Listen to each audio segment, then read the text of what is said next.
pinahayag natin ang ating mga kasalanan, ay tapat at banal siya na tayo'y patatawarin sa ating mga kasalanan at tayo lilinisin sa lahat ng kalikuan. So, sa English po ay ganito, no? If we confess our sins, He is faithful, just to forgive us our sins and to cleanse us from all unrighteousness. So ngayon po, kung ang Diyos ay maaaring talikuran yung tao na lumalapit sa Kanya, na kumikilala ng Kanyang mga kasalanan, paano magkakamit ng kasalanan ng patawaran yung tao kung ang Diyos naman ay tatalikod sa Kanya? Alright?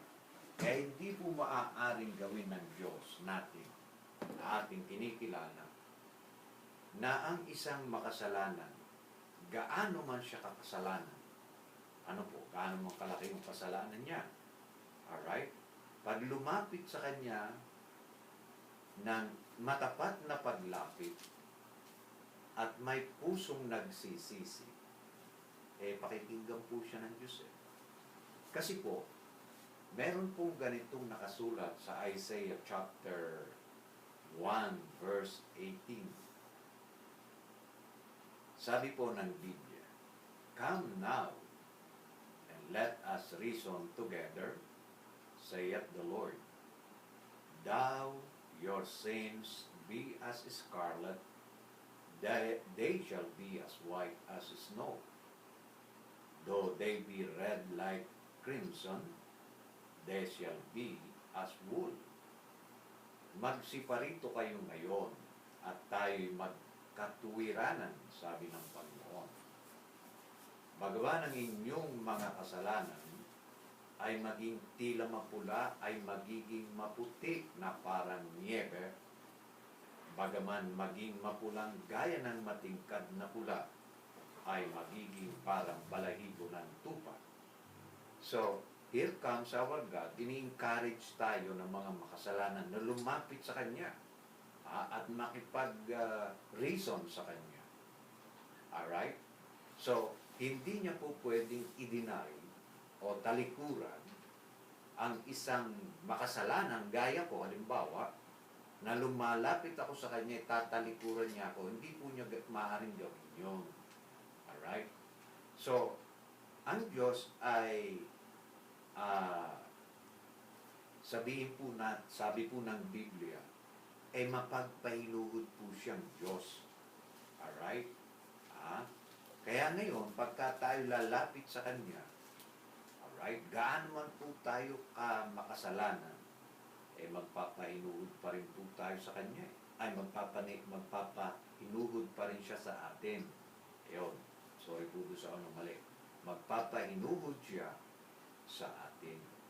Alright, basahin po natin. Sa 2 Peter chapter 3 verse 9.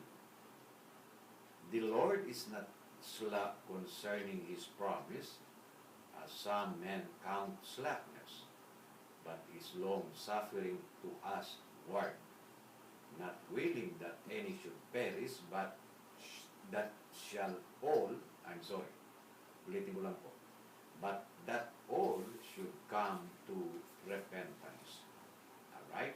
Hindi mapagpaliban ang Panginoon tungkol sa Kanyang pangako, na gaya ng pagpapalibang ipinalalagay ng iba, kundi mapagpahinuhod sa inyo, at hindi niya ibig na sino man ay mapahamak, kundi lahat ay magsipagsisi.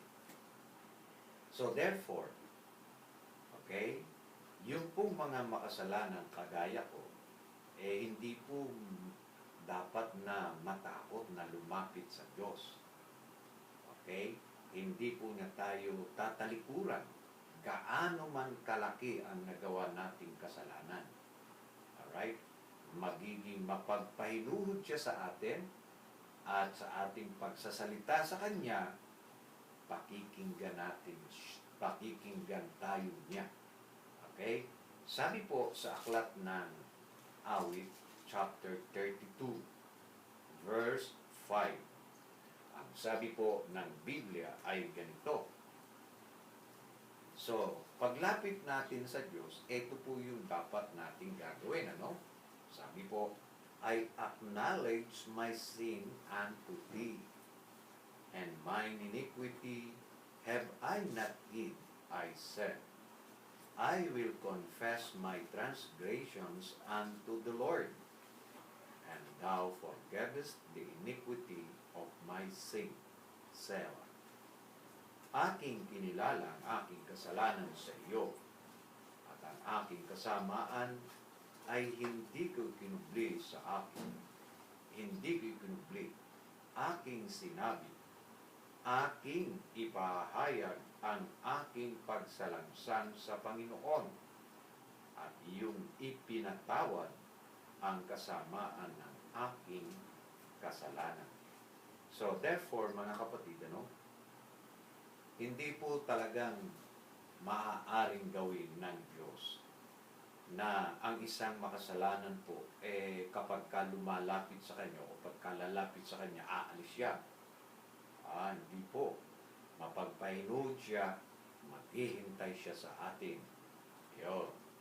Kaya lamang po, yung pong ginagawa ng marami po sa atin, lalong-lalo na, huwag namang magagalit, yung pong ating kinabis ng pananampalataya, doon po sa harap ng tao tayo pinalulud, at sa harap din ng tao tayo pinagpapahayag ng ating mga kasalanan. Hindi naman siya yung taong pinagkasalahan natin. Alright? Magpapahayag tayo sa kanya ng ating kasalanan, tapos aatangan niya tayo, o ito, magdasal ka ng ganito, manalangin ka ng ganito, 10 ganito, 20 ganito. Ayaw, no ha? Pagkatapos, absuelto ka na. Sino nag-absuelto sa iyo? Siya. Di ba? Siya. Hindi po. Taliwas doon sa sinasabi ng Biblia. Alright? Sabi ng Biblia, sa Diyos mo kikilalanin ang iyong kasalanan. Bakit? Sa Diyos ka nagkasala. Yan. Sabi po yun ng Biblia. Okay, doon sa binasa natin sa chapter 51, verse 3. Sabi niya, okay, for I acknowledge my transgression and my sins before thee, against thee. Yun, sa verse 4, no? Laban sa iyo lamang ako nagkasala. Bakit sa Diyos ka nagkasala? Kasi siya ang lawgiver. Siya nagbigay ng kautusan. Alright, ngayon, kung yung ibinigay na kautusan ng Diyos, sinaway mo, nilabag mo, sinuway mo, nilabag mo, kasalanan yun. Kasalanan yun. Kanino ka nagkasala? Di sa Kanya, dahil siya nagbigay ng utos. Amen po ba? Amen. Siyempre. Okay? Kasi po, yung kasalanan, pagsuway sa utos. Basahin natin. Sa 1 John chapter 3, verse 4. Ang sino mang gumagawa ng kasalanan ay sumasalangsang din naman sa kautusan. At ang kasalanan ay ang pagsalangsang sa kautusan. Whosoever committeth sin, transgresseth also the law. For sin is the transgression of the law. Yun po yung malinaw na sinasabi ng Biblia. Alright? So ngayon, dahil ang Diyos ang nagbigay ng utos, nilabag natin, sinuway natin, nagkasala tayo. Halimbawa, sabi niya, huwag kang magnanakaw. Nagnakaw ka sa kapitbahay mo. Bakit? Walang tao may pagkakataon kung makanakaw. May nakaw mo. Yun. Akala mo wala nakakakita. Yung mata ng Diyos nakatingin sa iyo. Huli ka. Nali, ng CCTV camera? Hindi. Yung mata ng Diyos. Mas magaling yun kaysa sa CCTV. Okay? Ayan. Amen po. Kasi yun, hindi kumukurap. Yung CCTV, pagka nawala ng film, wala na. Hindi na mahuli yung magnanakaw. Alright? So, nilabag yung utos, yung nagbigay ng utos, sa kanya ka nagkasala, sa kanya dapat magpahayag ng kasalanan. At dun sa tao na pinagkasalaan mo. Ayan. Nasa Biblia po yun. Ha? Nasa Biblia po yun. Okay? Amen po. Amen. Siyempre. Ayan ha. Yan naman po ay nasa James chapter 5 verse 16. Confess your faults one to another and pray one for another that ye may be healed. The effectual fervent prayer of a righteous man availeth much. Magpahayagan nga kayo sa isa't isa ng inyong mga kasalanan at ipanalangin ng isa't isa ito ang iba upang kayo'y magsigaling. Malaki ang nagagawa ng maningas na panalangin ng taong matuwid. So, magpahayagan kayo magpahayagan kayo sa isa't isa ng inyong mga kasalanan. Okay? Halimbawa, kinaliwa mo yung kapitbahay mo. Kukonfess mo ba yun? Baka patayin ka, pati asawa niya, patayin niya. Dinadagdagan pa yung kasalanan ng yung isang kasalanan, dinagdagan binayaran pa isang kasalanan.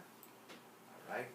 Pagka ganun kasailan, huwag mo nang i-confess sa Kanya, i-confess mo sa Diyos, huwag mo na lang ulitin. Okay? Kasi yung kasalanan mo, pinatawad ka na ng Diyos, malalaman mo na ikaw'y pinatawad ng Diyos. Ayan, paano mo malalaman na ikaw'y pinatawad ng Diyos?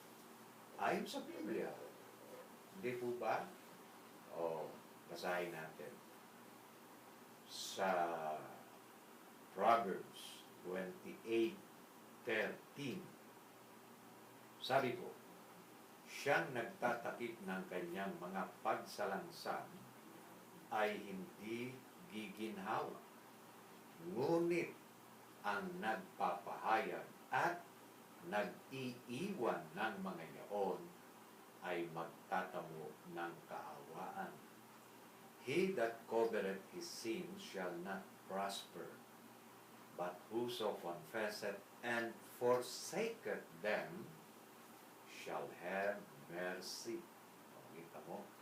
Kaya pagka ipinahayag natin, tapos iniwan na natin. Ibig sabihin, iniwan mo na, hindi mo na babalikan, lalakad ka na ng palayo. Di maiiwan siya, di mo susunod sa iyo. Amen po ba? Not unless na nasarapan ka, binalikan mo ulit. Di kasalanan na naman yun. Patong-patong na kasalanan na yun. Hindi mo na, hindi ka na patatawarin ng Diyos. Bakit ka mo? Biblically, hindi na. Bakit? Sinasadya mo na eh. Kita mo? Sinasadya mo na eh. Basahin natin ang patotoo ng Biblia na kapag sinadya na ng tao ang kasalanan, mabigat na. Basahin natin, Hebreo chapter 10. Hebrews chapter 10 verse 26 and 27. Sabi po, 26-27. Sapagkat kung ating sinasadya ang pagkakasala, pagkatapos na ating matanggap ang pagkakilala sa katotohanan, ay wala nang haing natitira pa tungkol sa mga kasalanan, kundi isang kakilakilabot na paghihintay sa paghukom at isang kabangisan ng apoy na lalamon sa mga kaaway. So, kapag pabalik-balik ang isang tao sa kasalanan, yun at yung din ay ginagawa pa niya, nalaman na niyang hindi tama at mali, kasalanan, balik na naman siya. Kaaway na ng Diyos ang sabi ng Biblia. Alright, pero huwag nating kalilimutan